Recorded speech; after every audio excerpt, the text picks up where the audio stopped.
Murder sound can't test we. We are the top celebrity, cause we are the champion. We are the champion. We are the dan, we are the number one. We are the champion. We are the champion. We are the dan, we are the number one.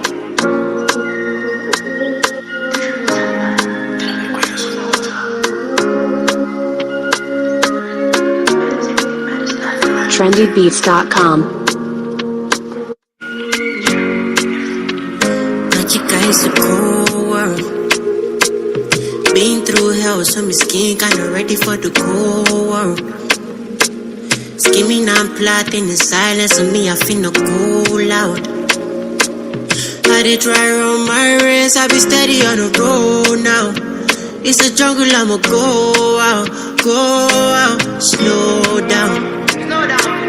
Been a bad boy from the start, so me yeah finna fold now. Lonely ass boy, so me, it's a favorite pro now.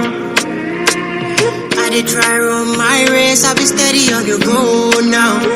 It's a jungle, I'ma go out.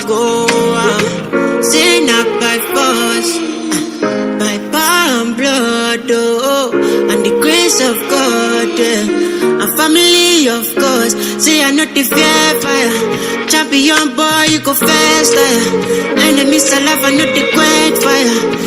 If you hating, you go vex, yeah. Oh, say I'm not the fear fire, champion boy, you go faster, yeah. Oh, say I'm not the fear fire, champion boy, go faster, fire. The outlaws on the edge of me.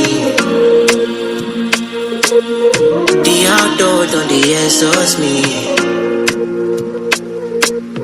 And so I'd rather just be by me. I make my soul stay igniting. I roll down the prophecy of a young boy, everybody finna know now. Shouldn't be through a lot to kill him, but my nigga don't know how. One day, in a short time, I somehow it's the jungle, I'ma go out. Say not by force, by power and blood, oh, and the grace of God, and family of course. Say I'm not the fair fire, champion boy, you go faster. Enemies alive, I'm not the great fire. If you hating, you go faster, yeah. Oh, say I'm not the fear fire, champion boy, you go faster, yeah. Oh, say I'm not the fear fire, champion boy, go faster, yeah. More music on trendybeats.com. We are the champion, king champion. Bow! Cause this is one of the number one. Brrr, we kill sound can't kill we. Can't fling dope, play and dance on boy belly. Bow! Murder sound can't test we. Brrr, we are the top celebrity, cause we are the champion. We are the champion. We are the dan, we are the number one.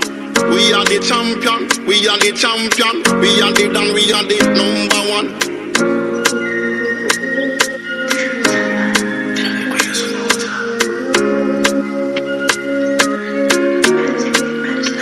trendybeats.com.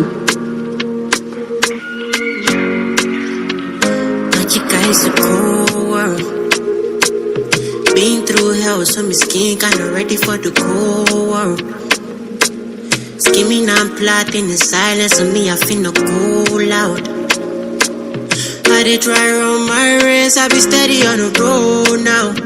It's a jungle, I'ma go out, slow down. Been a bad boy from the start, so me yeah finna fold now. Lonely ass boy, so me, it's a favorite pro now. I did try run my race, I be steady on the road now. It's a jungle, I'ma go out. Say not by force, by power and blood, oh, and the grace of God,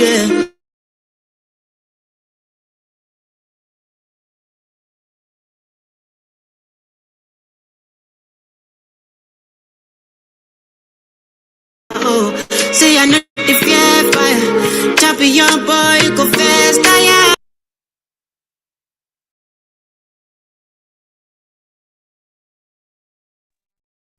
Lola, we can start now. Thank you.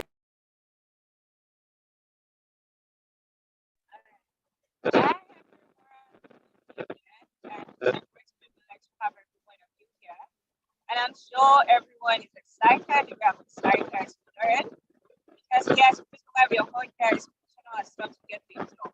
Like that dream job the college wanted to get. That you cover letter you wanted to write, CV you wanted to write, your branding, your everything, and that's like the main reason why you're here. Okay, so can everybody hear me? And I'm sure that my check, can everybody hear me very well?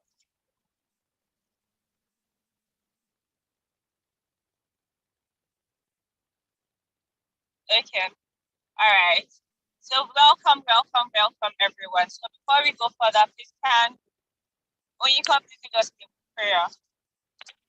Opening prayer, when you come, please.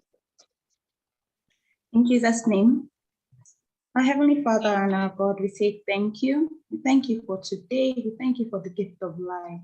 Thank you, Father, for this is the start of a new week. Thank you, Father, for how far you have brought us in this year. We give you all the glory, all the praise and adoration in the name of Jesus. Father, we commit this session into your hand, that even as we have come together to learn, to grow, and to develop, that which we have heard, we will be able to implement and we will see changes in our professional lives, in our personal lives, in the name of Jesus. We see that we are going to the next level, even as we develop ourselves through this session. We are going to next levels of professional growth. We are going to next levels in our career. We're going to levels that we never even imagined before in the name of Jesus. Oh, Father, we say thank you for the grace to be able to hold yet another self-development session. We do not take any of the glory for ourselves, but we give you all the glory and the praise in the name of Jesus. Thank you, Father, for you are good. And we declare this session open in the name of the Father, and in the name of the Son, and in the name of the Holy Spirit. Amen. Amen. Thank you very much for your info. So let's go further. And I'm sure every one of us here are ready for the session. But before we dive into the session, we also want to talk about the organization that made the session be possible for everyone to be here. Mr. Darius is going to be talking about EHI and what EHI is all about and different activities that EHI is about. Mr. Darius, please can you have the floor? Hello, everyone. My name is Darius Sodele. It's a privilege to have everybody here. So I'm the founder of Executives Open Initiative. And so basically, Executives Open Initiative is a non-governmental organization based in Lagos State, Nigeria. And we are very, very, very, very passionate about humanitarian works, from prison reform, community, anything having to do with cancer, sickle cell, and mental health. We're very, very passionate about it. And just like most organizations, we've decided that our volunteers come in year out, give their time, energy, and resources to see how the organization can keep making an impact. And so we decided to give back as well with the self-developmental series. So please stay back, enjoy yourself. And if you're interested in following our social media page, our communications team are dropping our social media handle in the chat box. Feel free to follow us. And please make sure you fill the feedback form and connect to people. So I don't want to waste your time. Make sure you get a notepad, your book, your laptop, your CV, and make sure you network with someone during the session. So thank you so much. Bye, everyone. Thank you very much, Mr. Diary. And I'm sure everyone here has gotten one or two things about what the organization is all about. And yeah, let's go further. And I'm going to talk about our speaker, because we can't just bring him up without telling us who our speaker is, his bio, and everything that we need to know about him to make us more gingered towards the session we're going to have. Okay, so I'm going to have Ms. Oyinlola talk about our speaker and read his bio to us. Ms. Oyinlola, please. Okay, thank you, Emilola. Good afternoon, everybody. My name is Oyinlola Oderinde, and I'm here to introduce the event and also our speaker, Emmanuel Samuel. So this session would be focusing on CV and cover letter writing, interview skills, and LinkedIn personal branding. The session is going to be power-packed with a whole lot of self-developmental skills and everything you need to know about, positioning yourself out there in the job market. So our HR professional, our speaker is an HR professional, and I'll be reading his bio now. Emmanuel Samuel is an HR professional in the tech space who is experienced in contributing to the recruitment of various roles, including junior roles, managerial roles, C-suite roles, and technical roles, etc. Other business areas he has practical experience in include business process reengineering, performance management, learning and development, policy administration, and exit management.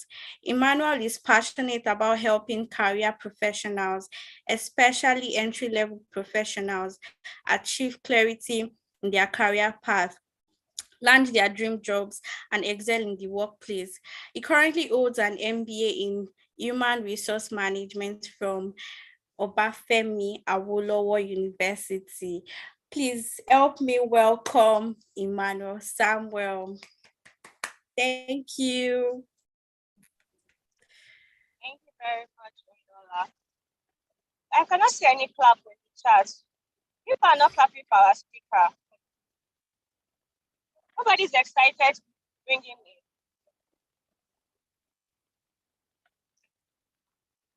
in. Okay. Is it only Oyindamola that is clapping? Where is everybody must jam our hands together to show we're excited. Welcome, Mr. Emmanuel. Please go ahead.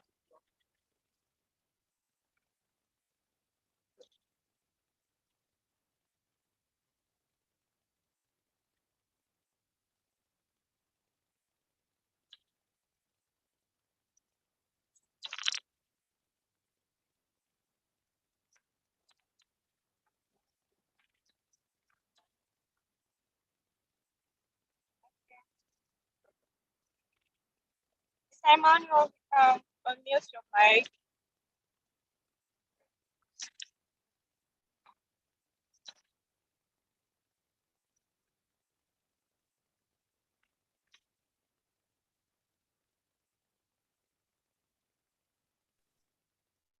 Okay, good afternoon from Lagos, Nigeria, everyone.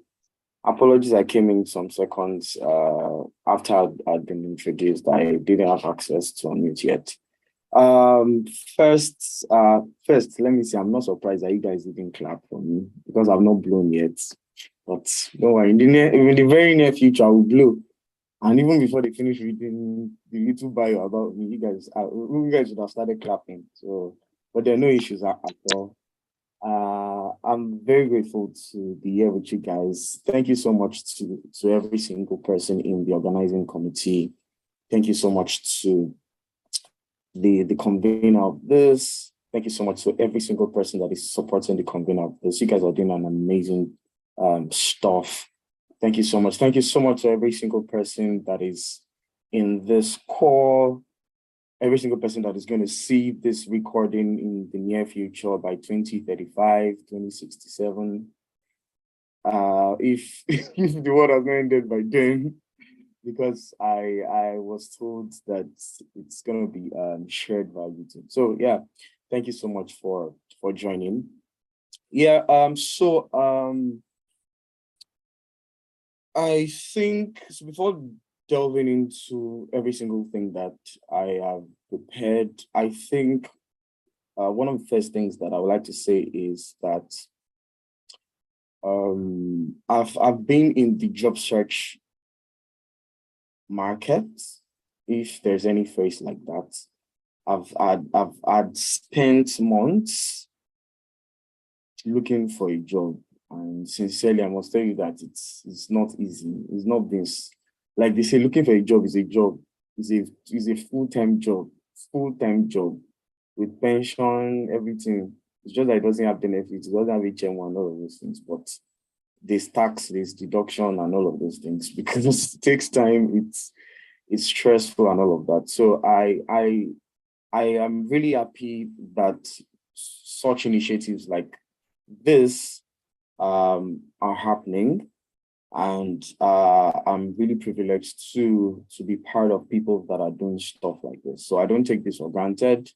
And I'm also speaking from a place of understanding what job applicants, definitely not every single person on this call is looking for a job and all of that. Some just want to learn more, especially when it comes to LinkedIn and all of that. But then for those that you're in the job search market, I have a sense of how difficult it can be. You guys are not alone. Those that have received breakfasts, that's what I term rejection meals. Those that have received it, it's not easy, honestly, but receive it with your full chest. I've received my fair share. I will receive it in the near future. It's not a curse. It's part of life. So just move on and be better, do something different, and keep applying. Yes, so I will be speaking on 3 things within a few minutes, so I'll be very fast.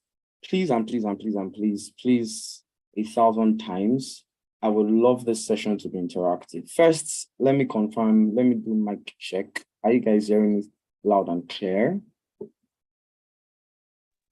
Yes, we are. Okay, can you guys see me clearly as well? Yeah, we can see you. Awesome, great. So I'll be talking about 3 things essentially. First, crafting a good CV. Secondly, crafting a good cover letter. And then the third thing is having a good personal brand on LinkedIn. Right, so the first thing I'd like to talk about is your CV. It is often said, and it's more than a cliche, that a recruiter, a prospective employer takes a few seconds glance at an average candidate's CV, right? Initially, they just want to do like a 5-second, 10-second glance at it. If it's something interesting, they go deeper. If it's not interesting, on to the next one. Because we receive tons and tons and tons of applications for roles that, for the average roles that we put out, right? So there's really not much time to sit with CVs and see and go through them and all of that. So they scan through the CV within a few seconds to see if the CV is actually something they should spend their time on and all of that. And if it's not, they move to the next one. So the reason I gave this information is your CV has to represent you as best as possible, right? It has to represent you as best as possible, because you might not have the opportunity to talk about your experiences, the opportunity to convince a prospective employer that you can do the job and all of that if your CV doesn't provide that opportunity, right? So your CV is like your forerunner. That's what I like calling CVs, right? Your CV is like your forerunner. How John the Baptist was a forerunner of Jesus Christ, for those that know that story. So your CV has to represent you as best as possible. So I will, because I want this class or this session to be interactive, right? I will share my screen now. I'm going to share a sample bad CV, right? And then you are going to identify those things that are wrong with the CV. Let me share my screen.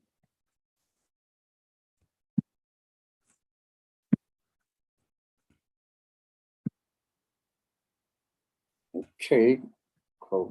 So this is a sample bad CV.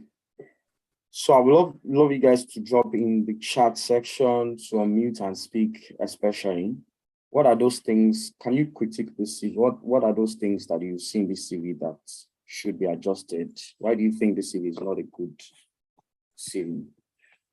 Just view it. Let me, oh, sorry. Okay, I think somebody would, one of the co-hosts, please just help me with anything in the chat box. All right, I'm sharing my screen. So you say chat box. Thank you so much. Okay, so we have somebody here. We have Judith saying date of birth shouldn't be there. That's from Judith. Please let's drop our comments in the chat. Based on what Emmanuel is saying, please let's drop our comments in the chat. Yes, dates of birth. So as you are sending in the comments, I'm just going to be jumping on them so we don't waste time. So date of birth, yes, except the job had requires your DOB information. So what do I mean by that? So for instance, you're applying for like maybe a graduate training role that specifies that, okay, this person or the ideal candidate shouldn't be more than, say, 30 years of age, although we are trying to pull down such criteria, right? But then there's still some companies that are still that are on criteria like that. So say, for instance, they said, okay, the ideal candidate shouldn't be older than 30 years of age. If you are below that age mark, it is advisable that you include it in your CV. But then if there is no information like that, it's advisable that you just leave it out, like the person that dropped the comment mentioned, so that it doesn't serve as a bias that is going to be used against you, right? So some people will feel, this person is 40 years old.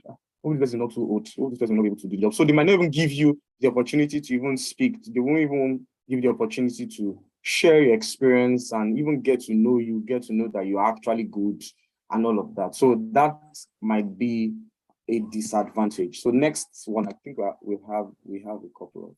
All right, so we also have Ruben said work experience. Toluwani said the candidate's name is missing. Ojawale said the O-level grade shouldn't be there. Priska said nationality, marital status. Okay, great. So let me jump on. I think I can remember 2 or 3. So the name, I think somebody talked about the name, if I'm not mistaken. So the person's name, according to this CV, is curriculum vitae. So I don't know who bears that name, right? But then that's the person's name. The person's name is curriculum vitae, for crying out loud. That's like a given. That's like an information that no one should even leave out of their CV, right? No matter how easy or how you don't pay attention to details, that's an information you shouldn't leave out. Little things like this actually, people take cues from little things like this. So when I open your CV and I can't find your name, I will be like, you don't pay attention to details, right? Because that's like one of the minutest details that we should actually pay attention to. That's one. I think somebody mentioned work experience. Yes, it wasn't just for work experience, it wasn't just jobs, the dates, the job title, the company. No detail about what the person did and all of that. No detail about the achievements the person recorded and all of that. So these are information that should be in the CV. I would, one of the co-hosts, please, I don't know what the plan is, but I would love if we can have people on mute and speak. I don't know if you guys... If anybody wants to, they can just use the raise hand, then I'll allow them. Yes, thank you so much, because I love it when I can hear people and get feedback and all of that. Thank you so much. So please use the raise hand option on your Zoom app and you will be called out. Thank you so much. So please, another point that I've not talked about, that was dropped in the chat box.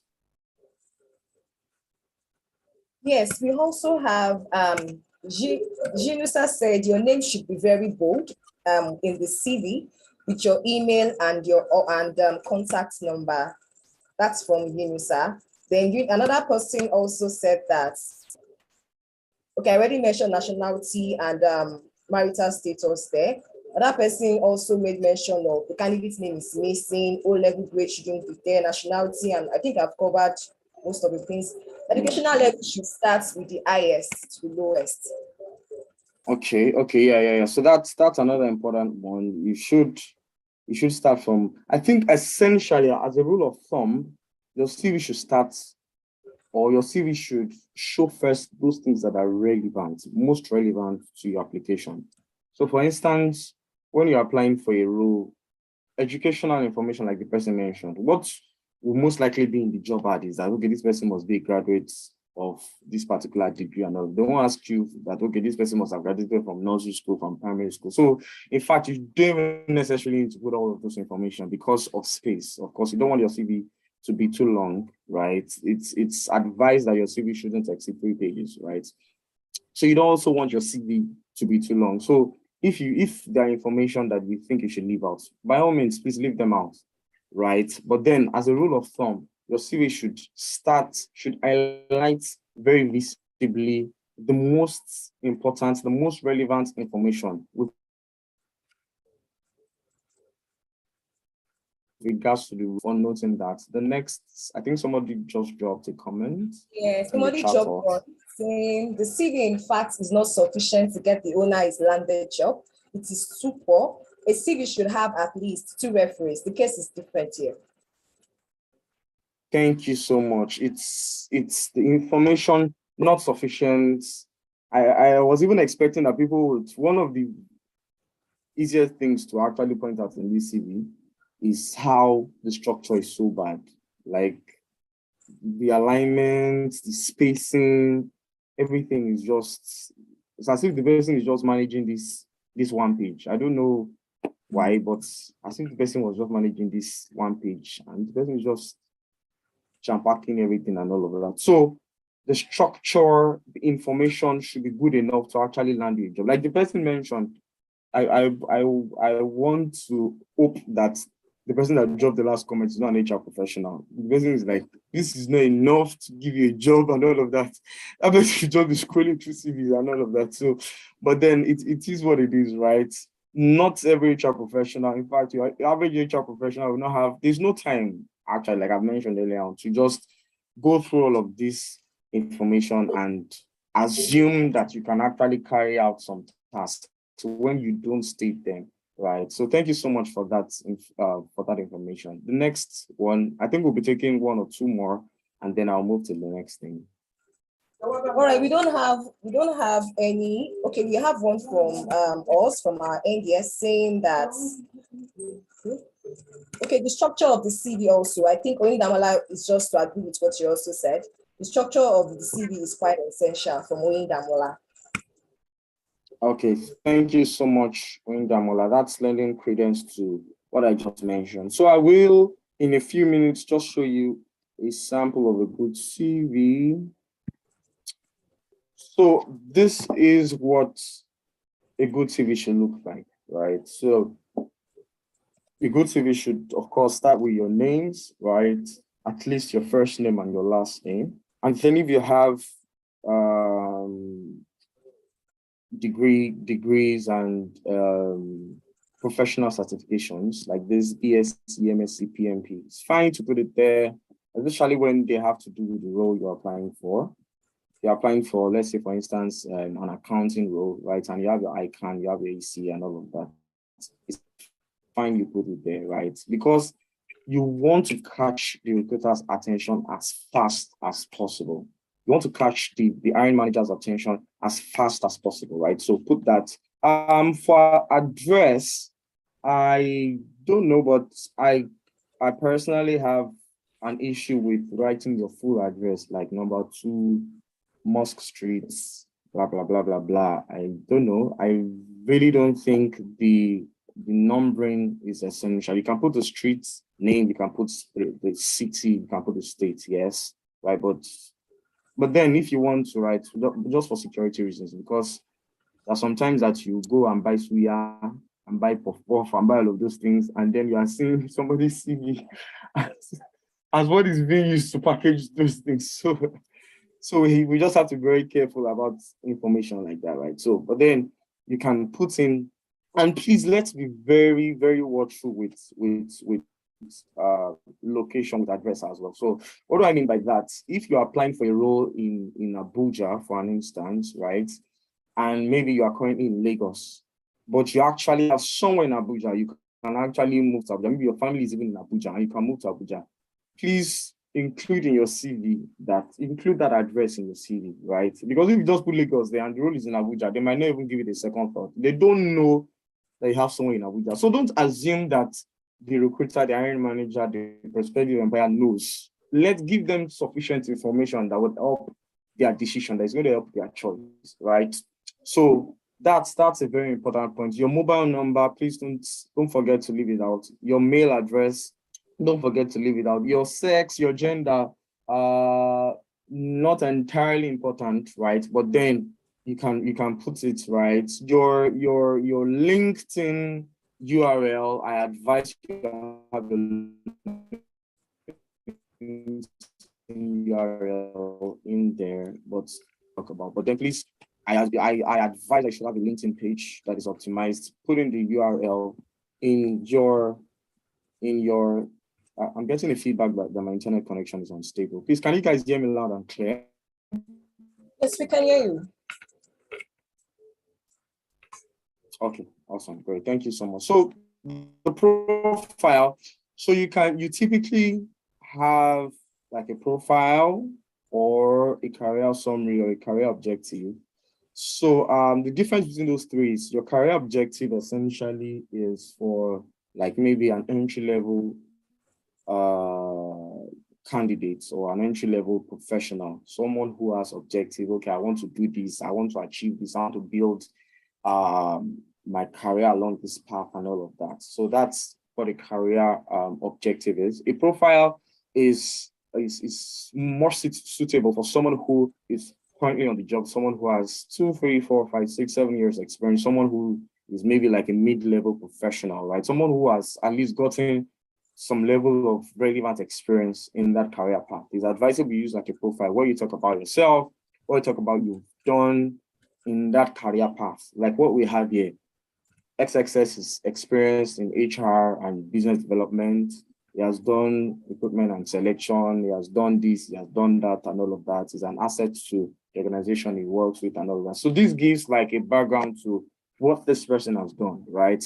So that's what a profile does, right?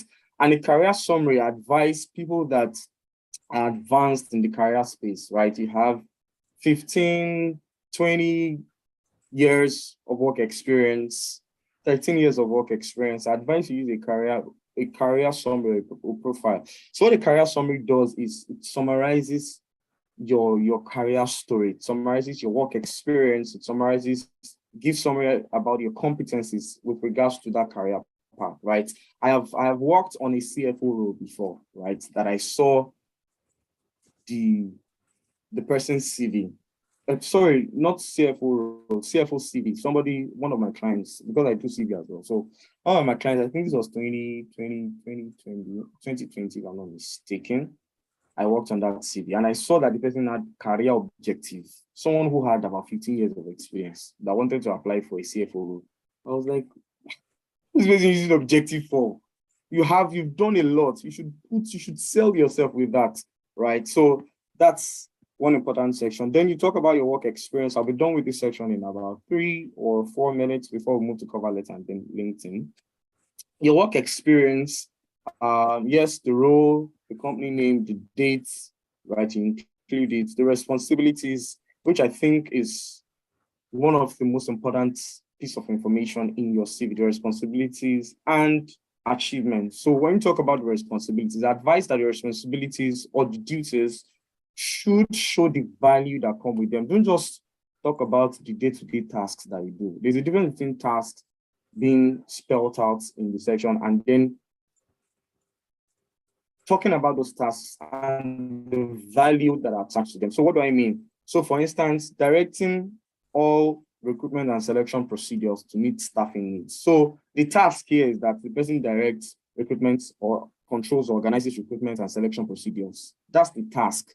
What's the value behind it? You are meeting a need. You are meeting staffing needs. You are meeting the organization's human needs, right? So don't just talk about tasks. Don't just talk about what you do. Talk about, let your CV reflect the value that is behind the tasks, right?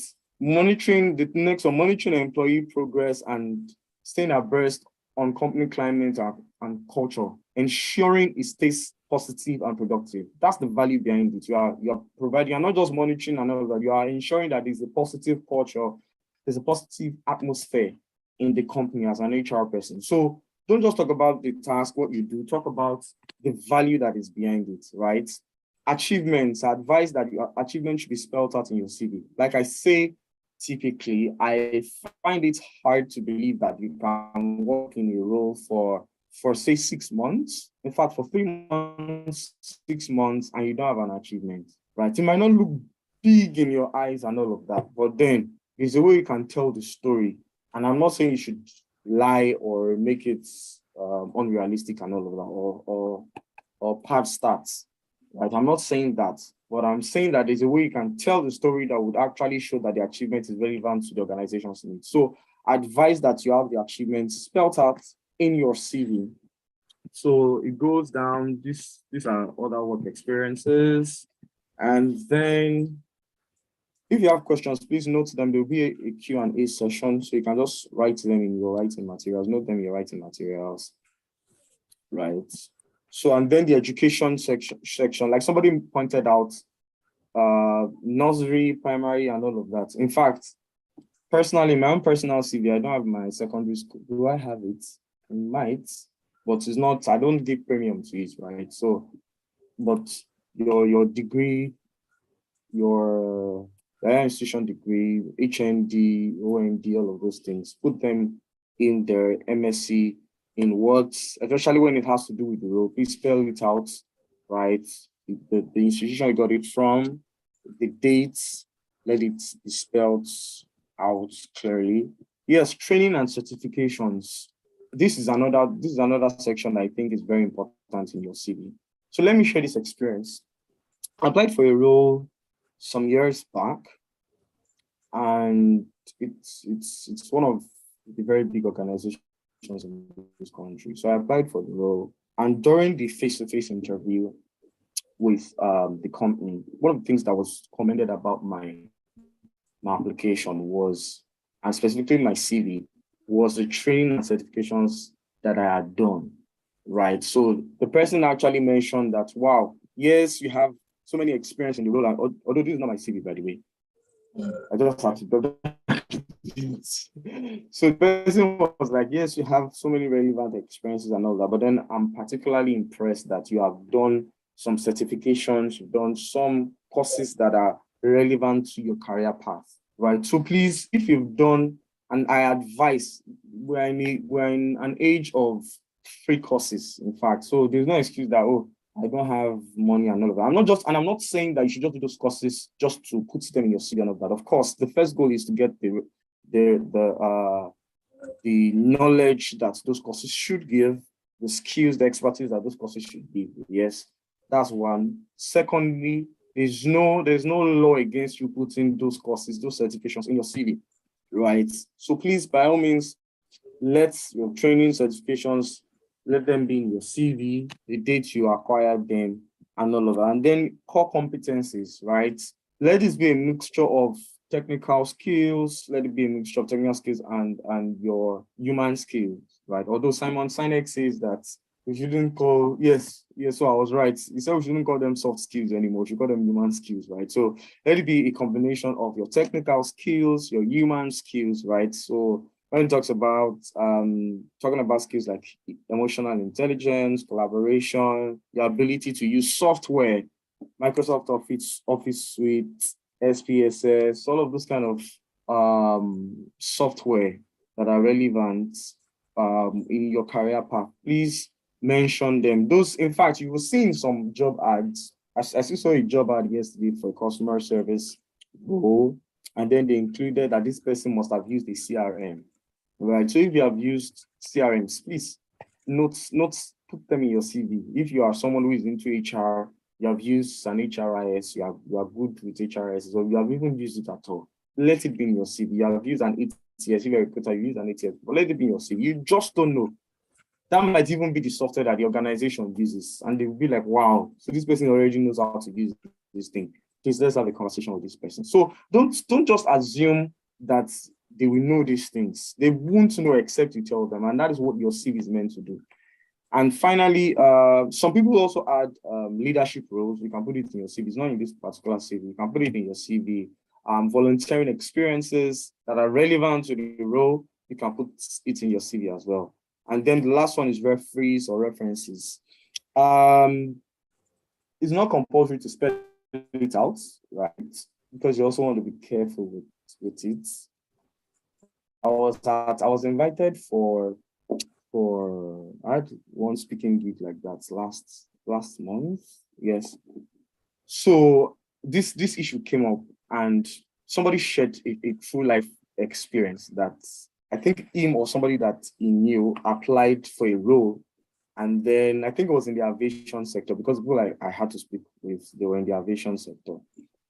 So it was like the person applied for a role, and then the referee that he puts, the recruiter actually knew the person because it was within the aviation space. So the referee was someone in the aviation space, and the role that he applied for was within the aviation space. So the person that was reviewing the CV actually knew the person, right? And then reached out that, is it so and so person that is your referee that works in this particular company? And he said, yes. He said, okay, we'll get back to you. It was like, that was where the conversation ended. They didn't get back to him and all that. So you want to also be careful about who you put as your referee and all of that, right? So if you want to put it, yes, but our advice, you can just stay mute.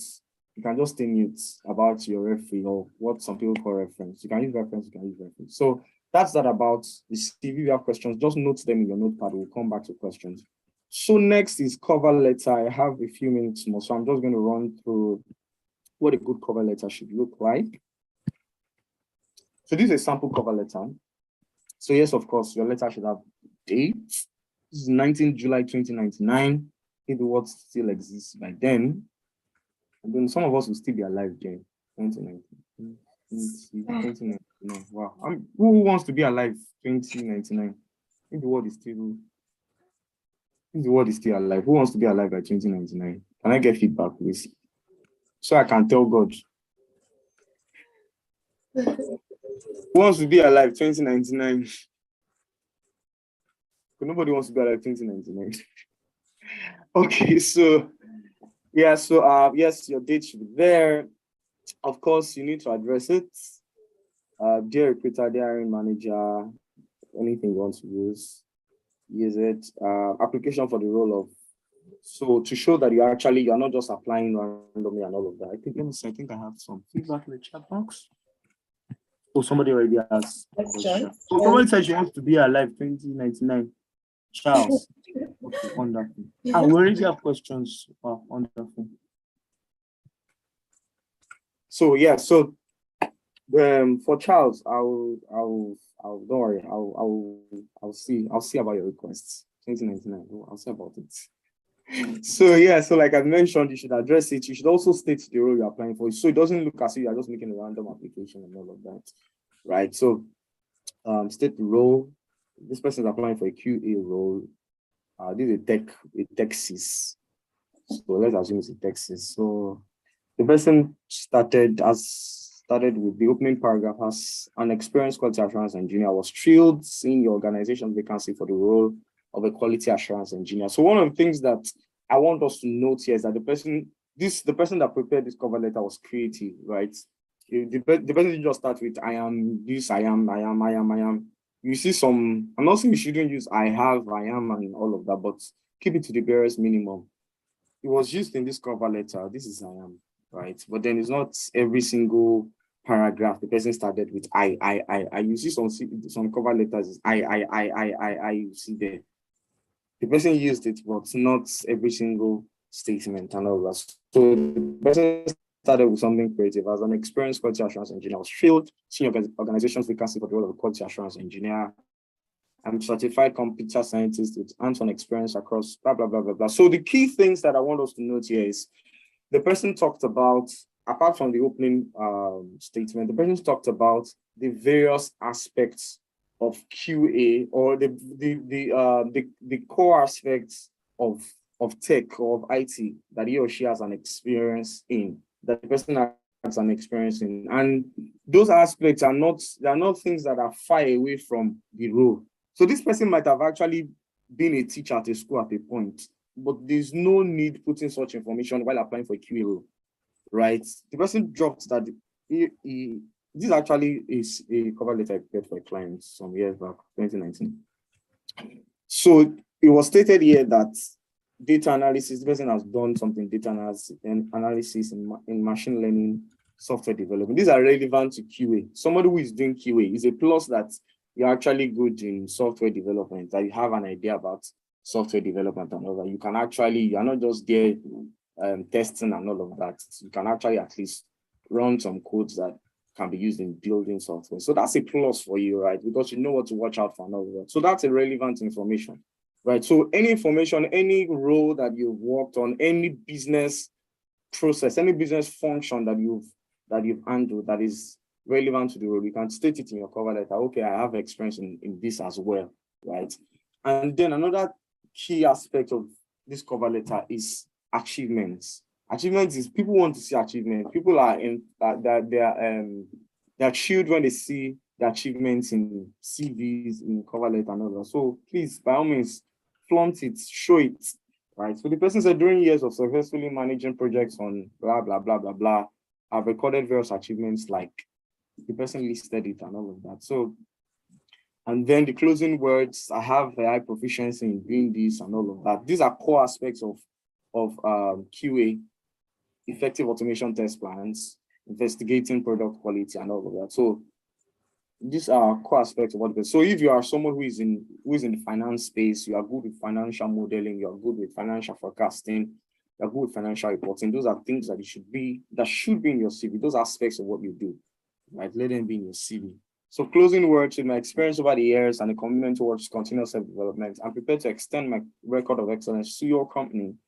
An opportunity to further discuss my experience and expertise with you will be highly appreciated. So this is a way to end. Don't just end abruptly, as if the pen was seized from you, or as if your laptop died. End in a way that would make the person reach out to you. Yes, of course, your name, your email address, your phone number. So one of the reasons your cover letter should have adequate information, and you should include such information like your contact information, is that you don't know what will happen. You don't know what might happen to your CV, right? Anything can happen. Just anything can happen, right? Just anything can happen. The recruiter might just by mistake just delete your CV. Anything can happen, right? But then if your CV already has some key information, it works for you, right? The person can just say, oh man, I already mistakenly deleted this person's CV, and he or she goes to your cover letter and then finds that your mail is there, your phone number is there, and they reach out to you. So please, this information is important as well. Let it also be in your cover letter. Have we been gaining at least one or two things so far? Any feedback, please? Any feedback? Let me check the chat. Let me check the chat box. Have you been gaining anything so far? Yes, we have. Yes, 100. Let's take about 2 or 3 more feedback before I find out. Yes, from yes, I have. Yes, I'm not a young guy. Very enlightening. Yes, we are. Yes, boss. Not a boss. Boss is even worse. Thank you so much, guys. Thank you so much for the feedback. So finally to LinkedIn. So LinkedIn is so fun fact about me. So LinkedIn is actually my favorite social media platform. So use LinkedIn social media. Social media, no. Social media is actually my favorite social media platform. And Twitter, my Twitter is a mess. My Twitter is a mess. So when I joined Twitter, I wanted to get followers. Like, so I kept on following. I didn't check anybody's profile. I was just following people so that they can follow me back.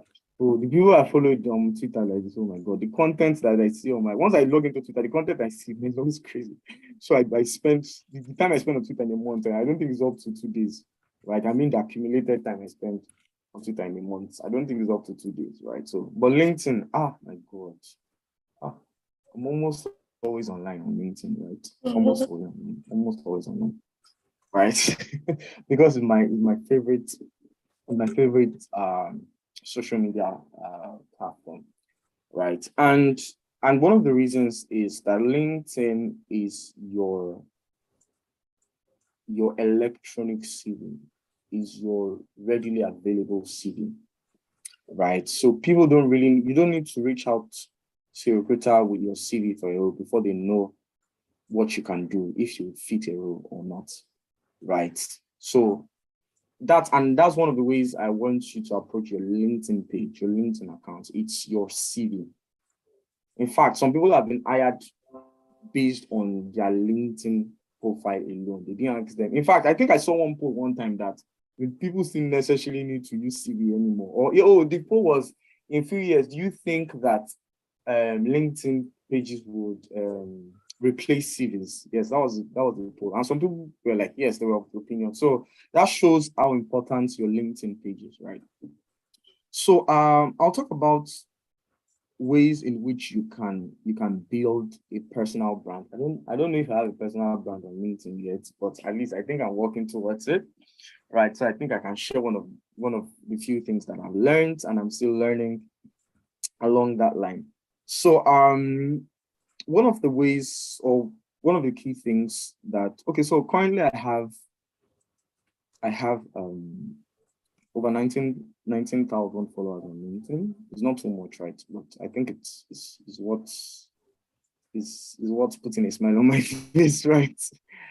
Right. And I would mention those things that I think is like my first time of sharing this.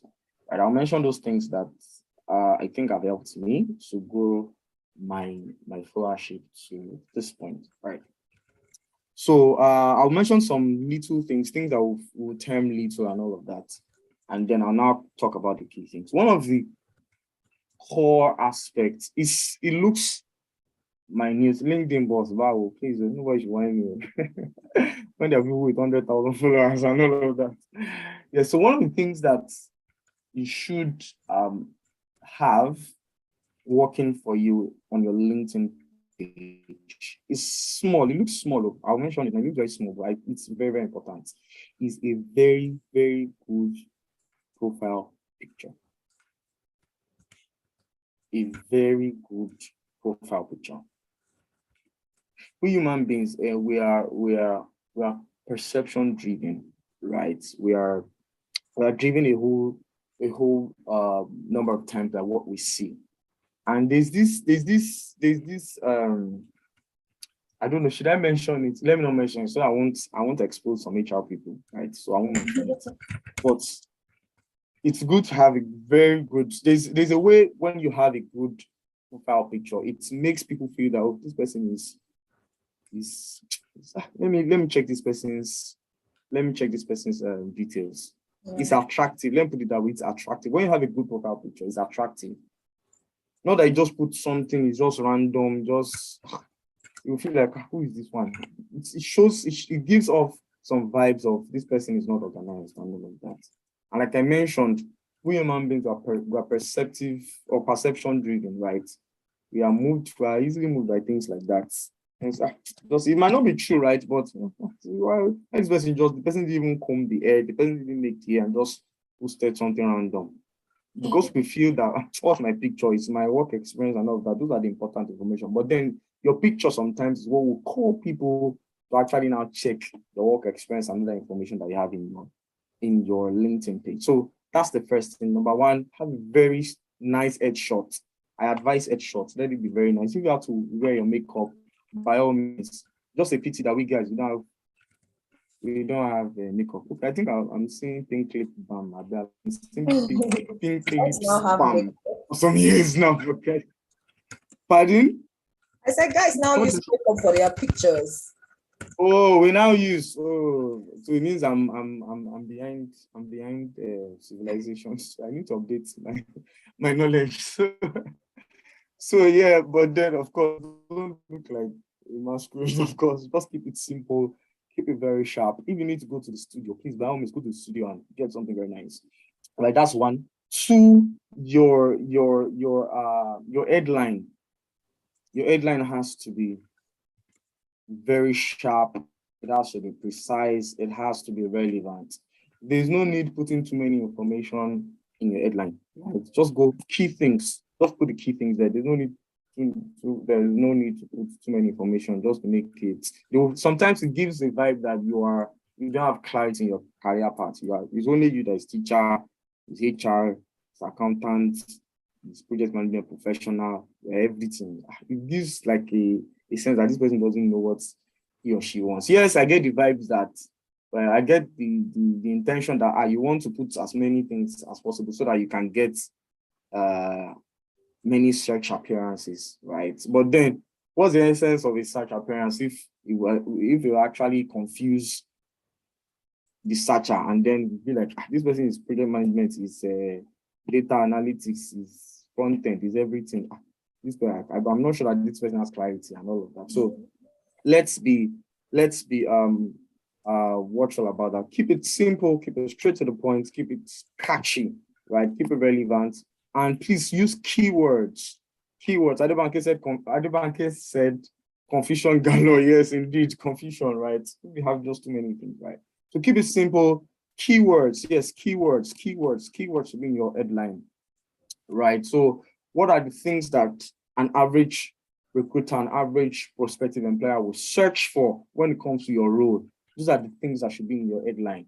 So for instance, if you're like a finance manager, you're into finance, you're into the finance space, and let me think of keywords. So for instance, if there are certifications that you have, let it be in your, there's no law that shouldn't be, and I'm not saying that you should not put too many things there, FRSC, PDP, APC, everything should be in your headline. I've seen so many funds. Just stick, like I've mentioned, stick with the simple things. Let it be simple. Stick with relevant ones, right?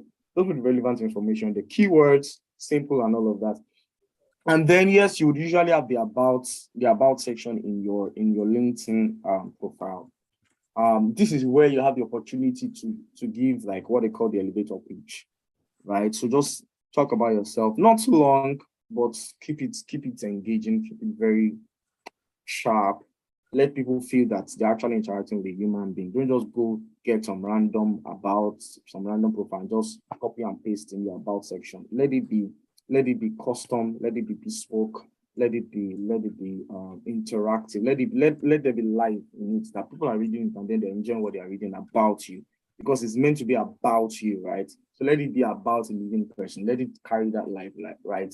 And let's talk about let there be relevant things there. Let there be information like what you've done. Let it just be like a mini cover letter, right?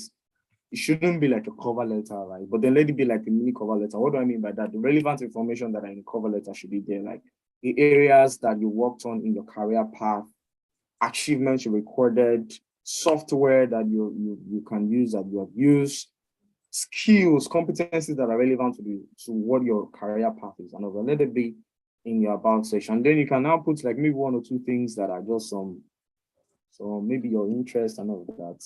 You can just put them so at least they know that this person is not a bot, is a human being that we're interacting with. And I'm not saying you should just put too many relevant information there, right? So next is some people rightly there's a featured section on LinkedIn. There's a section on LinkedIn called featured. If you don't have it, the average person actually doesn't have it. So but people that have really, really optimized their LinkedIn usage would typically have the featured section on their CV, on their LinkedIn page. What the featured section is for is that you can pin blogs, websites, LinkedIn posts that you've written that are important. Maybe that the engagement was high,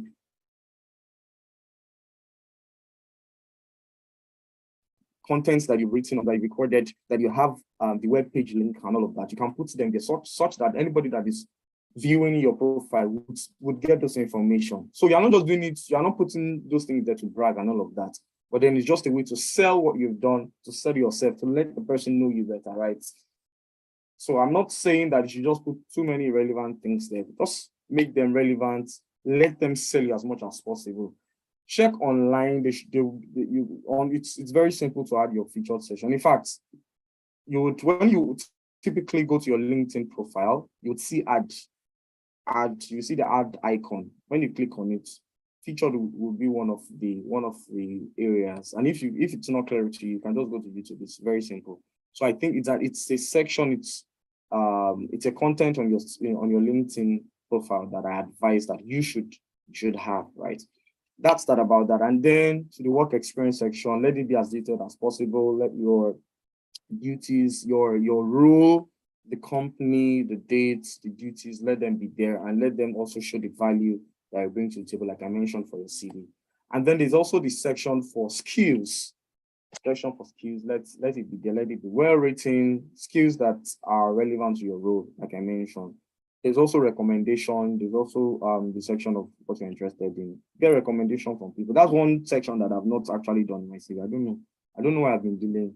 I don't have a single, I've not requested a single recommendation right from anybody. I will come to some of you DMs very soon. At least there are some people on this call that will come to your DMs that you should recommend you and that. Of course, you have the recommendation for skills. There's the recommendation for skills that, oh, this person recommended you for human resource consulting, and there's that one, but then there's the one where someone will actually write like a proper recommendation for you, right? So you should have that as well. So that's that about that. That's that about the various sections about LinkedIn. Within a few minutes, I'll talk about some other things that you should do to maximize your LinkedIn, to optimize your LinkedIn.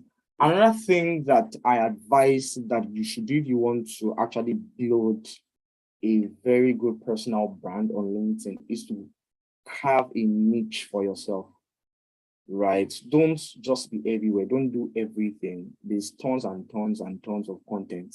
It was recently that I saw, I think last 2 months ago or something, that I saw Social Saturday or something like that on LinkedIn, and the engagement was really, really good. Some people would be like, it's Social Saturday that is trending now, I jump on it. Is this that's trending? I jump. Don't be everywhere. Don't do everything. Right? It shows that you're confused. You're a confused person.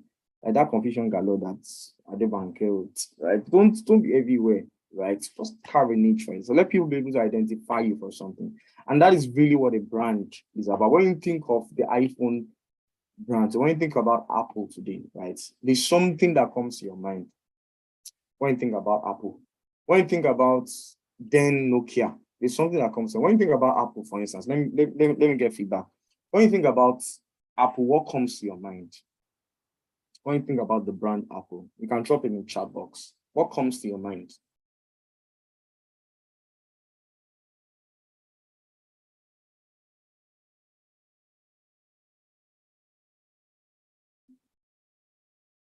Top brand, yes. More responses. Good quality, yes. More responses. You might just win an iPhone. So more responses. Privacy and security guarantee, yes. I'll take 2 more responses. Nice camera, yes. One last response. Quite expensive. No, yes, this is like a good way to end. It's quite expensive. Yeah, so funny enough, that's what comes to your mind when you think about Apple brand, right? You talk about innovation, you think about innovation, you think about the expense, you think about the fact that the camera quality is top notch. You think about the fact that yes, your privacy, security is guaranteed. You think about the quality and you think about value. So this is what you should be like when somebody thinks about Ruben, when somebody thinks about Toluanini, when somebody thinks about Vima, if I pronounced that right, when someone thinks about Simon, when someone thinks about Cyril, they should be like a next thing that comes to their mind when they think about you with regards to your LinkedIn page. It should be like, because you might just need someone, there might be an opportunity that will be available, right? I got a gig recently, and it was dropped in the WhatsApp group that, oh, we need somebody to do this thing for us. And somebody, I didn't sit in time actually, but somebody that knew I was good at that thing actually recommended me. I've gotten so many gigs like that actually. CV, for instance, LinkedIn optimization, for instance, that is from, in fact, I think most of the works I've done till today, most of them are from recommendation.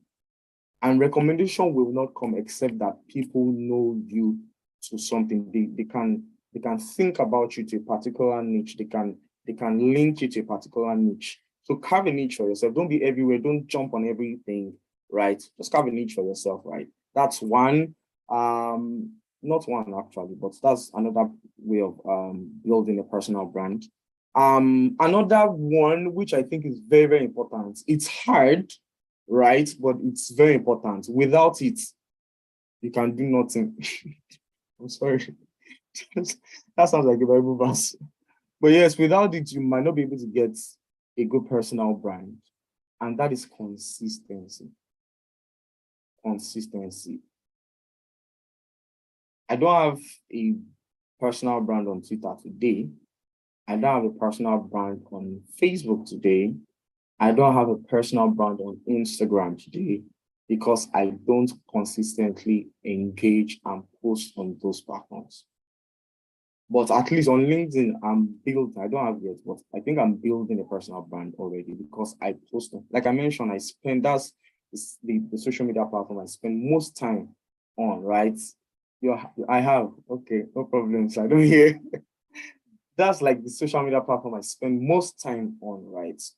Posting consistently, engaging people's posts. And I'm not saying posting alone, engaging people's posts and engaging your own posts too.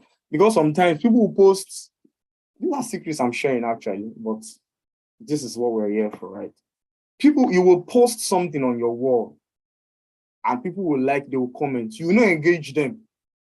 Let me share a secret with you. Apart from the fact that you are building human interaction with your engagement with people's comments on your posts, you are also, the way the LinkedIn algorithm works is that the more you comment on your post, or the more people comment on your post, the more it is refreshing on the feed. The more you are guilty, okay, please repent and be saved. The more it is refreshing on the feed. So I'm sure that you must have come across notifications on your LinkedIn, like this person liked this post, this person commented on this post.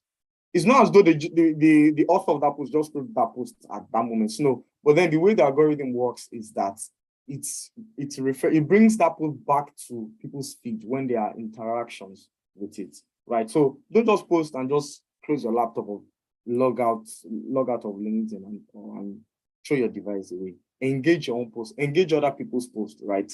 When you drop sensible comments, yes, of course, on other people's posts, there's a way people can see that and wow, this person has something upstairs. Let me follow this person. Right. There have been countless experiences like that with me, right? So I didn't post anything, but because I commented something relevant on someone else's post, I got more followers and all of that, right? So that's one way to build a brand. That's one way to grow your followership on LinkedIn. Be consistent with engagement. Be consistent with posting stuff, right? And I advise that you keep based on personal experience. Yes, you can share what somebody else has said. Maybe you saw something on Twitter that you liked, something on Instagram that you liked, or something on LinkedIn that you liked. You can share it, but I advise that you should do more of liking your own posts. Right? I've discovered that posts that you are the author of, it gets more engagement compared to something that somebody else has written. Right. So it's advisable that, and in fact, people will even, apart from the engagement, the followership, because it's coming from you, people want to follow you. If it's somebody else's thing, maybe something you saw on Instagram, they'll go to Instagram to look for that person and follow that person, right? So let it come from you. Think. It doesn't have to be too serious. It doesn't have to be too long. In fact, I don't think people have time to read too long, to a post that is too long. Like, let it be short. Another, man, I'm giving people too much secret though. One secret that just came to mind now is, in your post, it's advisable that you use emojis, emoticons. Just use them. Try them and just try this secret. Just try it and see. I hardly write a post now that I don't put emojis in them, right? Or in it, sorry. I hardly write a post, I don't put an emoji in it, right? So it's because it gives like a human interaction. The people that are reading this, they're human beings.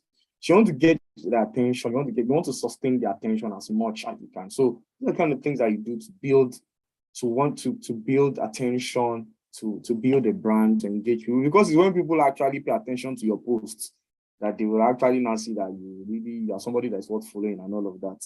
I've seen so many fantastic posts on LinkedIn that it's only me that will be the person that liked it or commented on it. That's because maybe it can be too long, or it's not interactive and all of that. Storytelling is another thing that you should try using when you're making posts. Tell stories. It might be a fiction, it might be non-fiction. Just tell a story around the points that you want to drive, right? So I have a few more minutes. Yes, so I think, is there any other thing? Is there any other secret I want to drop? Let me stop. Let me drop the pen for now.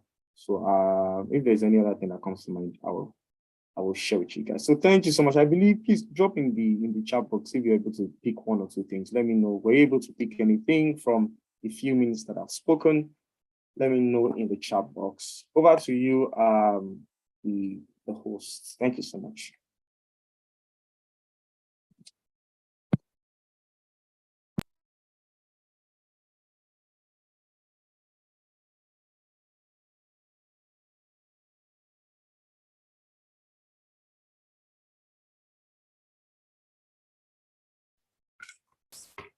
Thank you very much, Emmanuel. Thank you so much for that. That was exciting. That was educative.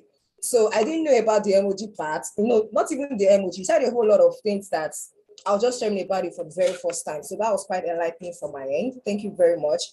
So yes, if you have a question and you're in a quiet place, you can either raise your hand, right? Or you can type it in the chat room. So either use the raise hand button or type it in the chat room. So now we are in the question and answer session. We would like to take as many questions as possible, right? Yeah, thank you. I can see Charles. I can see Collectius. I'm coming right to you right away. Thank you so much. So before we go right ahead, I just have a quick question from here. Emmanuel, please. This is one of the first questions we have. So somebody asked that a professional CV should have how many pages? What's the standard? Do we have a standard for number of pages for CV, Emmanuel?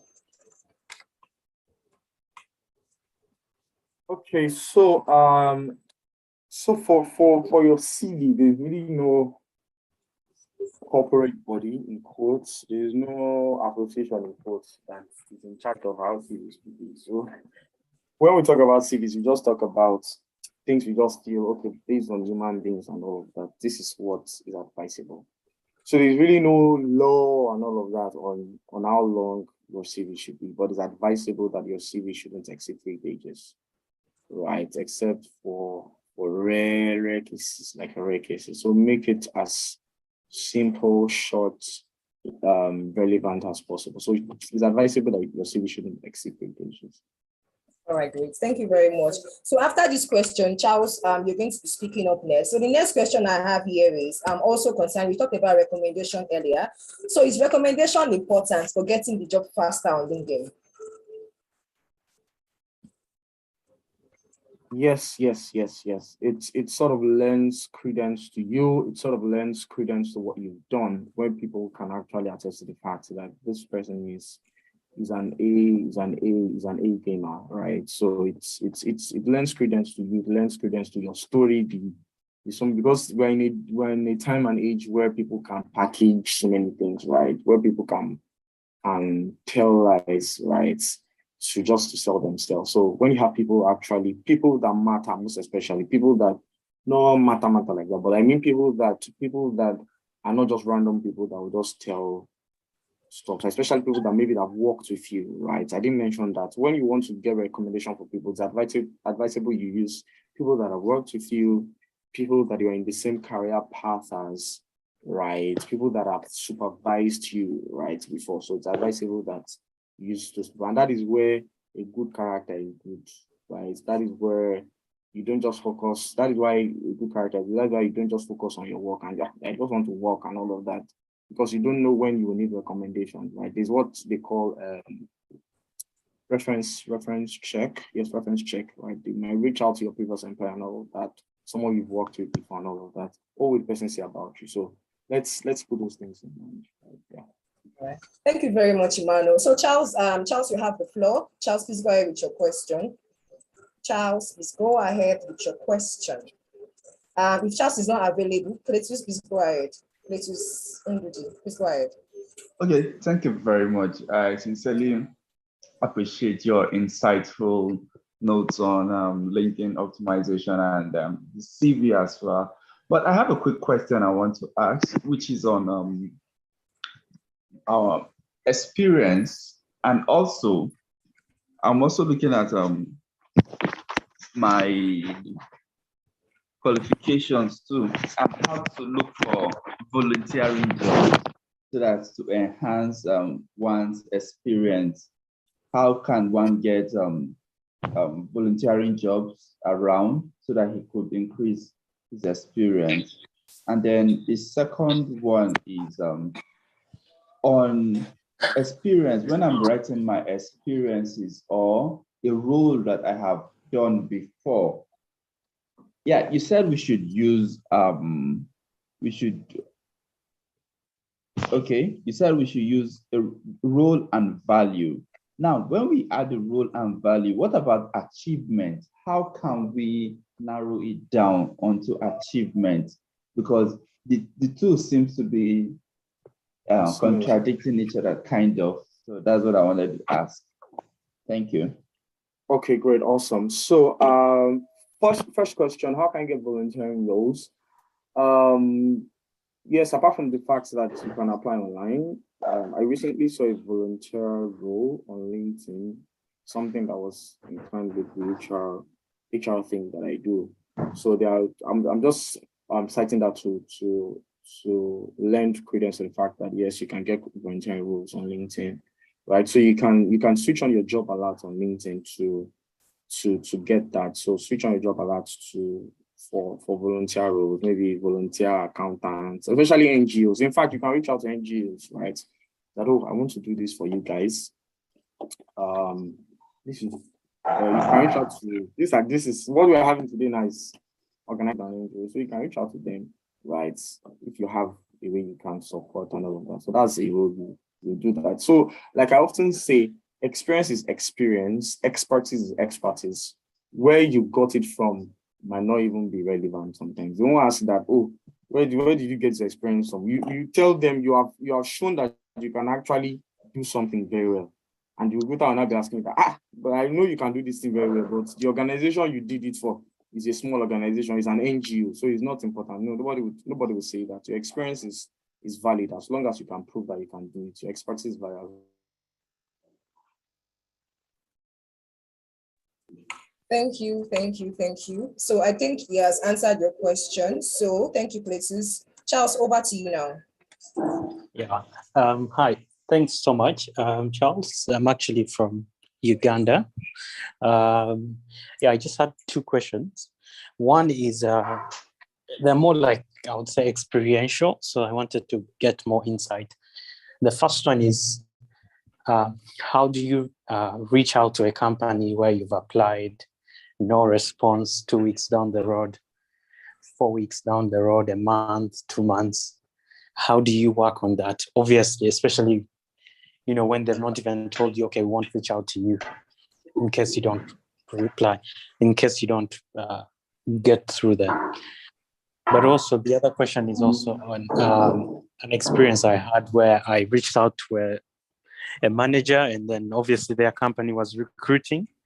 And then the manager told me, oh, send me an email through this.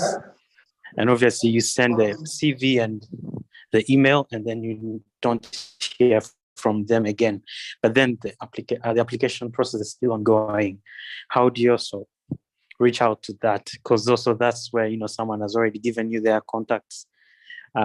If you have to reach out to them, how often? Is it every after 1 week? Is it, because you also don't want to seem too, demanding, I guess, because I read it from an article. You don't want to seem too demanding, or maybe I'll say too eager for the job.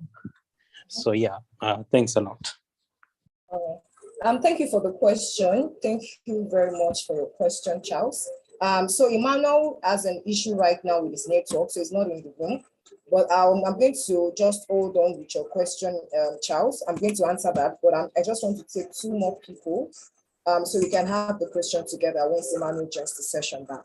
So Ruben, please go ahead with your question. Ruben. Sorry, you can now unmute, Ruben. All right. Good evening. Good evening to you all. Good evening. We can hear you. All right. I want to really appreciate the organizing team. The presentation from Emmanuel was a powerful one. I really appreciate that. Please, the question I want to ask is in regarding CV preparation. For a couple of days, I spoke with somebody. I actually prepared. I'm a Savvy Corps member in Port Harcourt. So I prepared a CV and I sent to somebody to go through it and then help me, go through it and advise me on the areas that I need to, work on. And the fellow got back to me. He told me that my work experience, my work experience have to be in tandem with the job I'm applying. So, and hearing from Emmanuel this evening, he's emphasizing, God helping, as if he's a spiritual somebody. So those of us who are Christians, and it's as if we are going to apply for a job, you have to twist your CV or tweak your CV in order to, align with the job you are applying, of which we really know that we've not worked in that area in order to capture it. How do we do that as Christians? That is number one. And then secondly, I want to also, this one is not actually a question, but I really need guidance in the aspect of LinkedIn optimization. I have my LinkedIn account quite okay, but I'm not active on it, probably because I don't have much knowledge on how to optimize it or how to use it, I can say. So I would really need him to, put me through. Probably if you can, I can be on a personal distance, then you just drop his contact and I'll follow him up. Thank you. All right, thank you very much, Ruben. Thank you. Just before I go to the next person, let me just go right ahead and answer your question. So yes, we have people who are professionals when it comes to LinkedIn optimization. You can as well reach out to them. Emmanuel is in already. You can as well reach out to them, but I do not think Emmanuel mentioned that you need to twist your CV. I'm not so sure it said anything relating to that. I think what he emphasized on was the fact that tailor it based on your experience, tailor it based on what you have done, tailor it based on the experiences you've had. That's why he mentioned you don't need to work in a formal environment. You can as well work in an environment where it's a volunteer role, basically. It doesn't have to be, no, I want to work here. You just don't need to lie. I'm just trying to buttress that part. So Emmanuel, you're welcome. While you were away, so I guess it was network from your end. So we have two questions, one from Charles and also one from Ruben. So Charles is asking right now that if you had an interview right now with a recruiter, when is the best time to reach out to them for feedback? He also emphasized on how do you not sound like you are really want the job? How do you not sound like, oh, my entire life is dependent on this job? So when is the best time to reach out to a recruiter when you do not hear from them at all? That is a question from Charles. And also, Ruben is asking also about LinkedIn. He needs help about LinkedIn and is asking for, if you do not have any experience whatsoever, how can you package yourself? Knowing fully well that you're a Christian, you don't want to lie about the fact that I worked here or I worked there. So I don't know if you got the questions right, Manuel. Yes, I do. So first, apologies for the network page. So for the first question, yes, the best time to get feedback, the best time to reach out for feedback.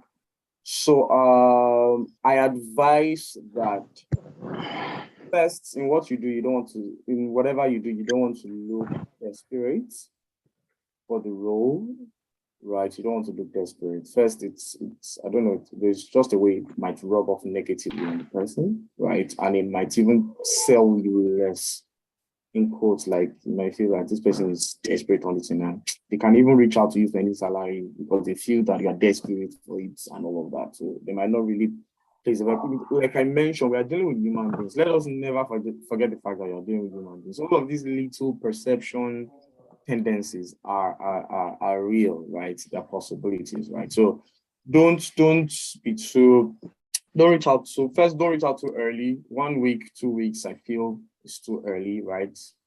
But I think anything after that, you can reach out, right, to the company via email and all that. And I don't advise that you now start word. There's this particular word to when a guy likes a lady and is going over. Stalking. Thank you. Send me your account details. I'm in your DM right now. I'm in your DM. Thank you for that. English is hard, actually. So yeah, so it doesn't mean you now stalk the person. You are over the person's you are all over the person's Facebook, you are all over the person's Instagram, and all of that. Sending messages. I advise you use the medium of communication the person used in reaching out to you first. Use that, which is most likely the email and all of that. And if it's LinkedIn, yeah, by all means, right? So that's one. To make it too early, I think 2 weeks. There's no, like I mentioned, many of these things. There's no hard and fast rules behind them, right? But it's just human. I feel 2 weeks is too early. So that's one. Second is yes, experience. How do you, please, can you repeat that second question? Okay, Ruben, you can take the question again, Ruben. All right. So I was asking that I reached out to somebody to help me go through my CV. And after going through it, he told me that I need to, work on my work experience in order to, like to tweak it in order to fit in any job role that I'm applying for. So I'm asking, as a Christian, how do you do that? Because, for instance, I've not worked in the education sector, but I'm applying for a teaching job. I've not worked as a teacher. How do I get my work experience, in line, fit for me to apply for such kind of job? As a Christian, because I've been hearing you talking about God and all of that. Hey, God. So, I love the disclaimer, Sha, as a Christian.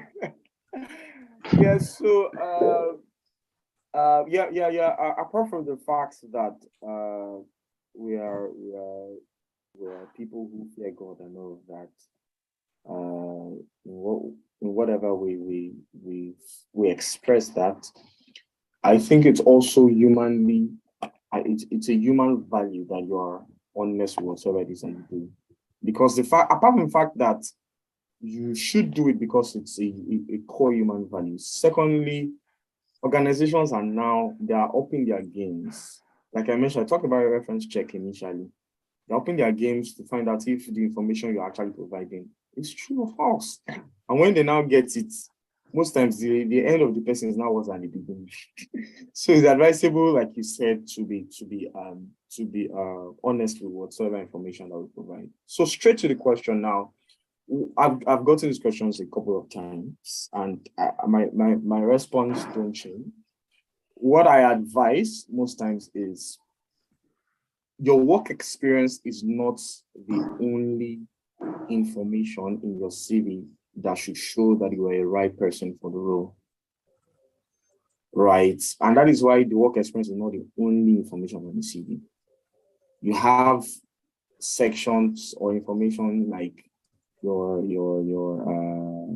certifications, trainings, and all of that. Those are the kind of things that can sell you that, oh, although I don't have like a practical experience field and all that, but then these are things I've done. Let's take, for instance, it may even be that in an entry-level role, you've never had work experience. Everybody here started from somewhere. So the question now is, how did you get the job? Right? This is just a normal question. This is a normal thing that everybody should be able to share. And typically what stands us out most times is the extra things that we have done or that we did that actually show that we are serious about the career line that we, right? So what are the courses you've done? If it's even as simple as your background, your educational background, if your educational background is related, it's relevant to the role you're applying for, talk about some things that you learned in your educational, in your profile section. Talk about the things you've learned while in school that are relevant to the role. Okay, so for instance, accounting, while in school, I'm very proficient. Is it accounts that they call this thing, the reports?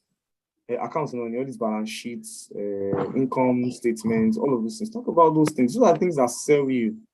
Those are things that sell. Those are things that show that, oh, this person actually serious about it. Or this person wants this thing. So it's not always experience and all of that. Sometimes, like I mentioned, the company that applied for that, the person said, oh, yes, you have good relevant work experience. But then I'm also typically impressed that you've done courses, you've done certifications that are relevant to the role that you're applying for. So that's another thing that you can leverage on. And I've mentioned volunteering roles too. If you have necessarily volunteering roles, like I mentioned, volunteering functions, activities. So I have helped this person do this and that before. You can just craft your story around that. So I think these are, at least from my knowledge, these are things that can help you out. Great. Thank you very much, Emmanuel. Thank you. That was nice. So the next question right now is based on interview. So over the course, I think as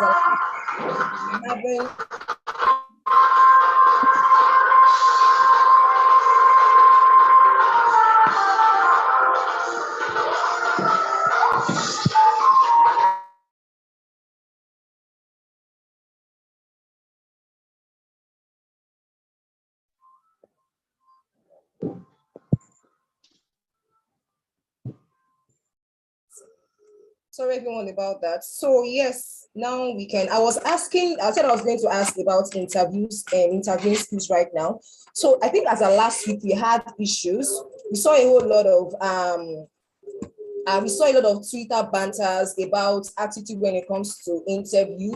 I mean, you go for an interview and you're being queried about your attitude, which is the reason behind this next question right now. So if you go for an interview right now and the interviewer is telling you that my name is Emmanuel, do you address him as Emmanuel or Mr. Emmanuel, or do you address her as Priska or Mrs. or Miss Priska? What's actually the best way to approach or to talk to them? Okay, so interesting question. So one advice that I always give when it comes to issues like this is stay as safe as possible. Stay as safe as possible. Go the safe route and let the person be the one to now bring you to the non-conventional route. Right. So what do I mean by that? So if you're seeing somebody that is older, for instance, right? And typically you don't send the person, right? You can call the person's name. This is a professional. You don't need to say Madam this, or you don't send, or who's your madam? You don't send the person typically, right? But then, and in fact, in advanced countries, it's first name. In fact, in Nigeria, in the professional, like for instance, where I work, there's no madam, anything. It's just at your discretion. First name basis. Even people that are 5-10 years older than you, right? But then, like I've mentioned, stay as safe as possible. Pardon? I said you should say 30 years older than you, not 5 years. There's some people that are in your organization that are 30 years older than you, right? So, but then, like I've mentioned, stay as safe as possible. Be the one to first initiate the Mr. Victor, Madam Priska, Mrs. Priska. Let the person not be the one to say, oh, no, I'm fine with you calling me first name. First name is fine. It's fine. You don't need to put any initial. You don't need to put any title, rather. So let it be the person. So, and this is not just for name, anything generally. When you want to greet the person, good morning, sir, good morning, ma. Should I share this? Okay, let me share. Should I share this? Share with us now. Like gist. Okay, let me share this. So I was in, yes, let me code it. So I was in a meeting yesterday, and it was a meeting of young people.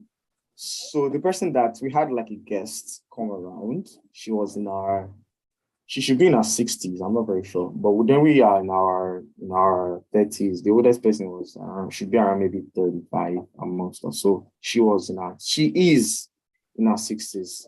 So while she was talking and all of that. So somebody now responded, yeah.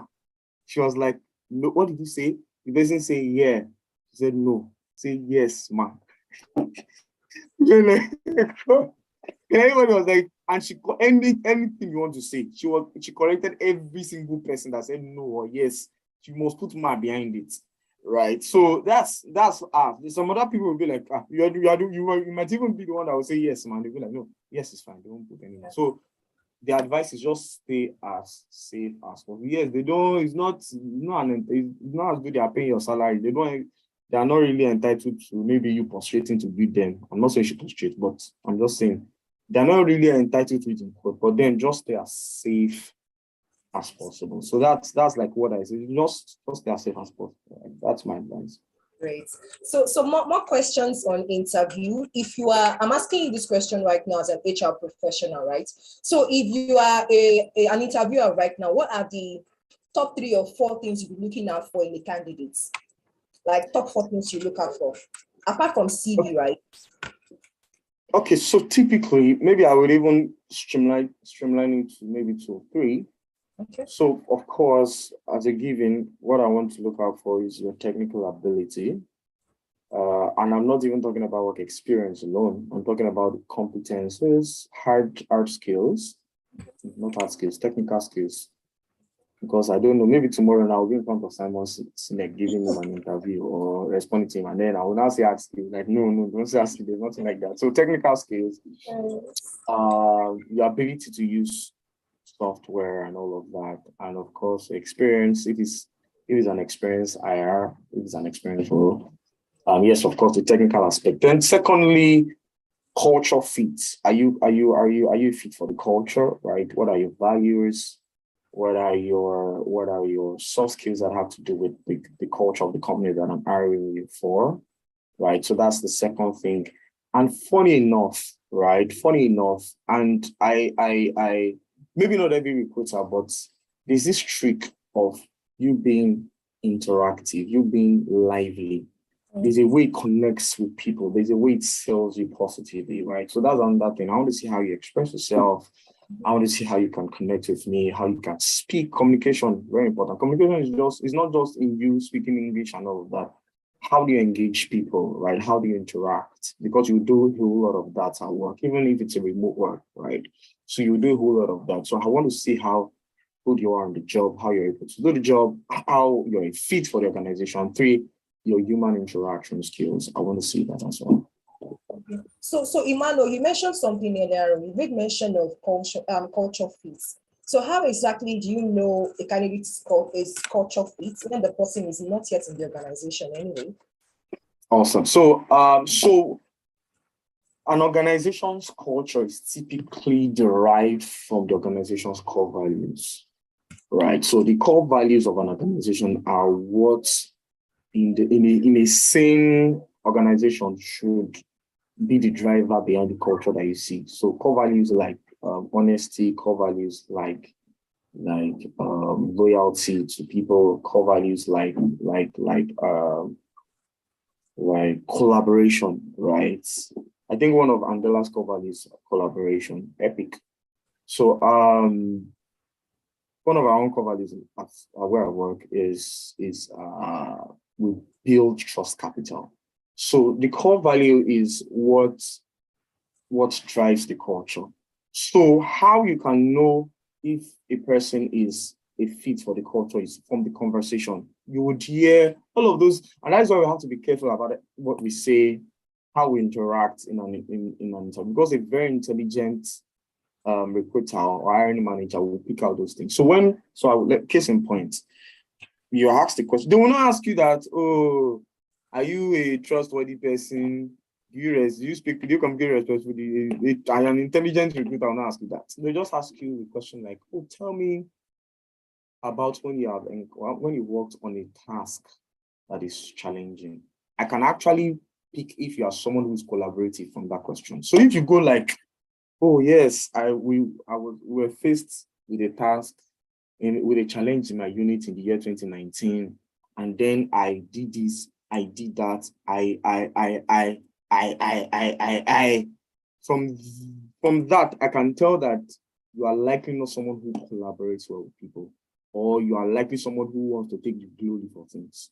But when you start telling me things that, oh, I has with other people to do this, I never get a Lone Ranger. Yes, you can. Those are the kind of vibes that you get. So I liaise with this person. I reached out to my line manager. You didn't talk about your line manager and all conversation. You didn't talk about your colleagues, how that you guys work together and all of that. You didn't talk about those things like that. So those are things that sell you off, or things. So I've been in an interview before where I was asked if I could use a software very well, and then I told the person that, oh, I'm not very good with this software, but I can walk my way around it. And if I come across like maybe a function, a task that I need to do using the software that I can't do, I will of course go to YouTube to see a video on how I can do that. That is showing that at least this person is a bit truthful, right? That's giving up such vibes. So a sharp recruiter will not just ask you direct answer, but then from your responses to other questions, from your interaction, they will pick out those things. So,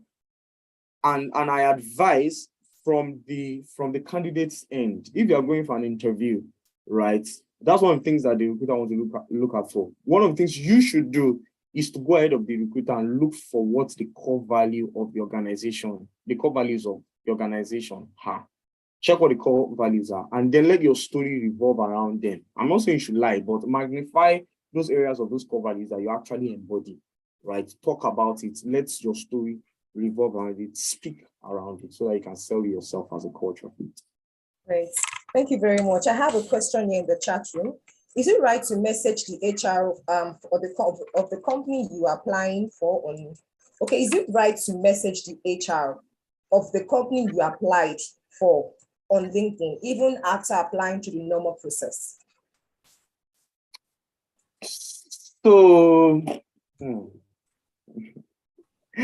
this question, so it depends on the person, right? We are human beings, we are different. Some people would see that as you do, what's the word? You want to patronize them, yes, that's the word. Some people feel that you want to patronize them with you reaching out. Right? You want to write, which no stress me, no send me message, I beg. Go and pray to your God. You already applied, go and pray to your God, don't stress me. Some people feel it, some people take it that way.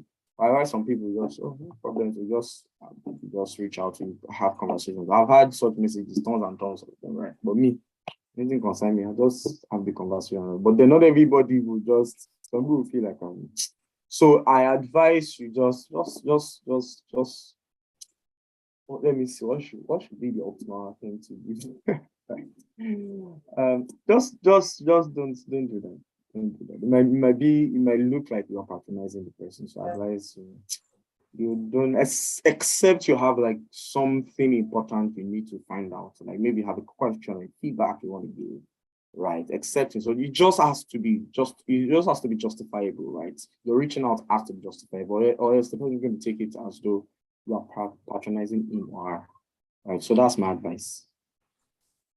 Okay, thank you. So Toluwani also, I think she's kind of giving a response. She said, I think if you just want to know more about the company, you can reach out to other employees and not the HR.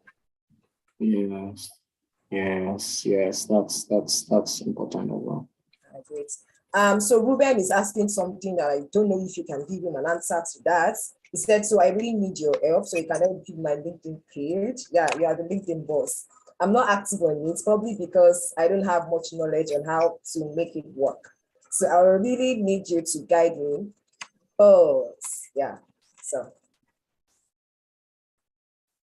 I thought that's what this session is all about. Exactly, and I actually gave him a response also earlier on. So based on the tips that has been shared, Amima has shared valuable things right now for this session, Ruben. Just go over it. This session is available on YouTube. You can go over it and take up that action. But go ahead, please, Emmanuel. Go ahead. But because this is a Sunday afternoon, you can reach out to me via DM. Hey, I've also come in. Nice. Thank you, Emmanuel. No, just Ruben, just Ruben. If you are coming, just make sure you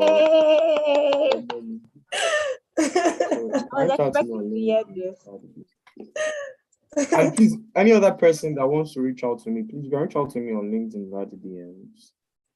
I'll respond.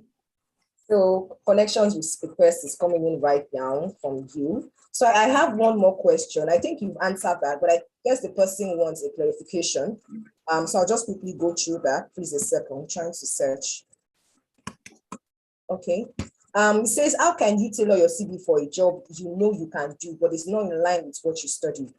I think you actually, you can go ahead, Emmanuel. How can you tailor your CV for a job you know you can do, but it's not in line with what you're studying in university, I guess?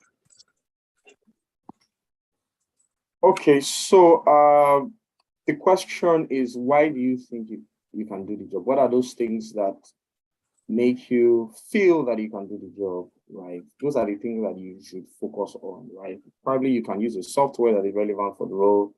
Probably you've done something in line with that role. Probably you've taken a course that is in line with that role. Those are the things you should highlight in your CV.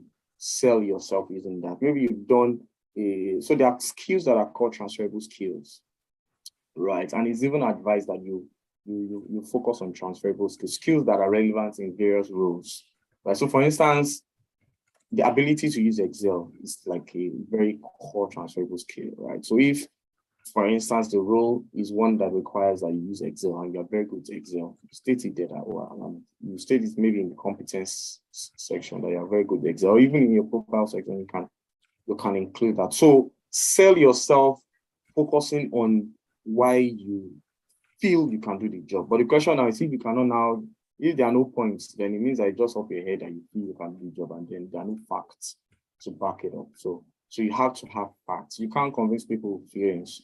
You have to have facts to convince people with. Great.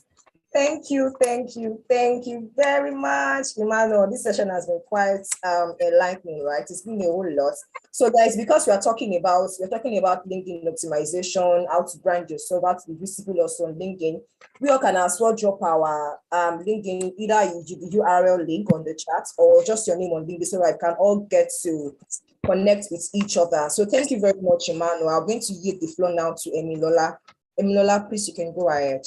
Thank you. Hi. It's been a very enlightening session. Like, I wish I could just pour out everything I've heard. Thank you very much, Emmanuel. This is a very, very robust section. And I'm sure everyone here has gotten something. In fact, something is very small. A lot of things that are going to use out of here to get that job. Guys, let's go get that job. Okay, so we're going to have like a breakout session for us to network a little bit, to share what we... Sorry? I think Tosin